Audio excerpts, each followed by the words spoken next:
అందరికీ నమస్తే. నేను మీ శ్రవణ్, మల్కాజ్గిరి కార్పొరేటర్. మిత్రులారా, ఈరోజు మీకు ఒక డిఫరెంట్ సబ్జెక్ట్ చెప్తాను. చాలా జాగ్రత్తగా విని అర్థం చేసుకోండి. చదువుకున్న వాళ్ళకి మాత్రమే అర్థమవుతుంది, ప్రతి ఒక్కరికి అర్థమవుతుంది నేను అది అనుకుంటలేను. చాలా జాగ్రత్తగా చదువుకున్న వాళ్ళకి కానివ్వండి, బాగా అనలైజ్ చేసే వాళ్ళకి మాత్రమే ఈ సబ్జెక్ట్ అర్థమవుతుంది. మిత్రులారా, హ్యాపీనెస్ ఇండెక్స్ అంటే ఏంటి, అసలు మనము డెవలప్మెంట్ అంటే ఏంటి?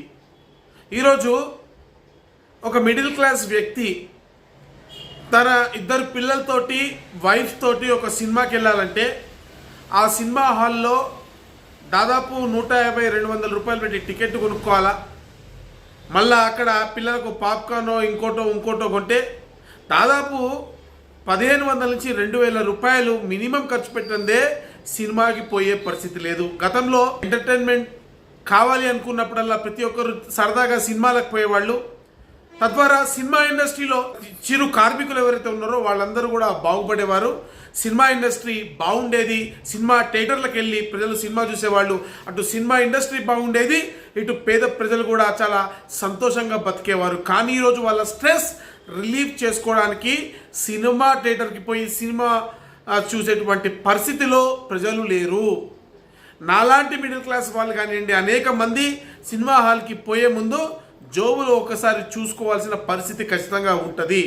అక్కడ పోయిన తర్వాత పిల్లలకి కనీసము పిల్లలు అడుగుతున్నప్పుడు పాప్కార్న్ ఇంకోటో కొంటే 200-300 ఇష్టానుసారంగా థియేటర్ని బట్టి రేట్స్ ఉన్నాయి. స్టాండర్డ్గా ఎక్కడా లేవు. సినిమా టికెట్ రేట్లు కూడా ఇష్టం వచ్చినట్టుగా పెంచుతూ ఉన్నారు, తగ్గిస్తూ ఉన్నారు. కొత్త సినిమాకో విధంగా, పాత సినిమాకో విధంగా, ఒక హీరో సినిమాకో విధంగా, ఒక్కొక్క థియేటర్కి ఒక్కొక్క విధంగా. ఇవన్నీ కాక మరి జియో నెంబర్ 63లో పార్కింగ్ ఛార్జెస్ కమర్షియల్ థియేటర్లలో, మల్టీప్లెక్స్ల్లో, మరి షాపింగ్ కాంప్లెక్స్లలో వసూలు చేయొద్దంటే ఒక సినిమా ఇండస్ట్రీలో ఒక భారీ నిర్మాతలు ఇంకోళ్ళు ఉంటారు.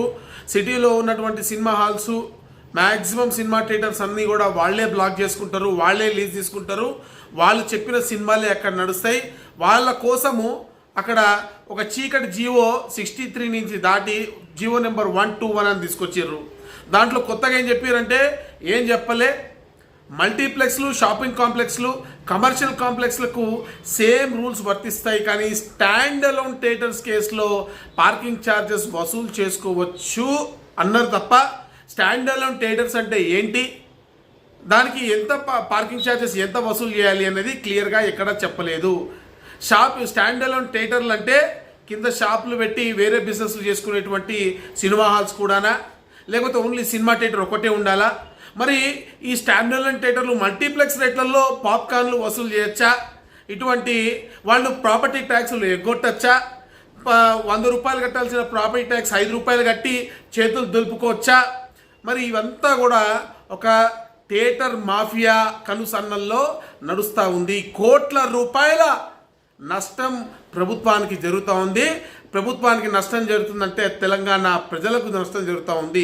ఈ డబ్బంతా కూడా తెలంగాణ ప్రజలకు మీ ఇంటి ముందు రోడ్డు వేయడానికో, మీ నాలా పూడికతీత తీయడానికో, మీ ఇంటి ముందు స్ట్రీట్ లైట్ వేయడానికో, ఏదో రకమైనటువంటి మీ హాస్పిటల్ కట్టడానికో, స్కూళ్ళకి ఇవ్వడానికో, ఏదో ఒక రకంగా మీ దగ్గర రావాల్సిన డబ్బంతా కూడా ఎవేడ్ అయిపోతూ ఉంది, దుర్మార్గుల చేతిలోకి పోతూ ఉంది. మరి ఇటువంటి మాఫియా పోవాలి, హ్యాపీనెస్ ఇండెక్స్ పెరగాలి అంటే ఒక పేదోడు సినిమా పోవడానికి కూడా అర్హత లేదా? సంతోషంగా ఉండకపోతే తనకున్నటువంటి స్ట్రెస్ని, ప్రెషర్ని ఏ విధంగా తగ్గించుకుంటాడు? ఇదేనా ఆధునిక సమాజంలో ఉన్నటువంటి డెవలప్మెంట్? పెద్దోడికో న్యాయం, పేదోడికో న్యాయమా? మరి మీ సినిమా మాఫియా వల్ల సినిమా ఇండస్ట్రీలో ఉన్నటువంటి సినీ కార్మికులు అనేక మంది కూడా రోడ్డు మీద పడతా ఉన్నారు. సినిమాని కాపాడాలంటే ఈరోజు ఇటువంటి మాఫియా పైన పోరాటం చేయాల్సిన అవసరం ఉంది. పేదవాడు, ఒక సగటు సినీ ప్రేమికుడు సినిమాని అప్పట్లో మీకు గుర్తుండో లేదో ఒక్కొక్కరు 10 సార్లు, 20 సార్లు, 30 సార్లు చూసేవారు ఒక్కొక్క సినిమాని. కానీ ఈరోజు ఒక్కసారి చూడడానికి కష్టం, మళ్ళీ టీవీలోనే పెట్టుకుంటాం, ఓటీటీలోనో టీవీలోనో పెట్టుకొని చూస్తాం. కానీ ఒక్కటి చూడటం వల్ల స్ట్రెస్ రిలీఫ్ కాదు. నలుగురితో, ఫ్రెండ్స్తో సరదాగా నా ఫ్యామిలీతోనో వెళ్తే పెద్ద స్క్రీన్ ఎక్స్పీరియన్స్లో ఒక స్ట్రెస్ బస్టర్ ఇది సమాజానికి అవసరము.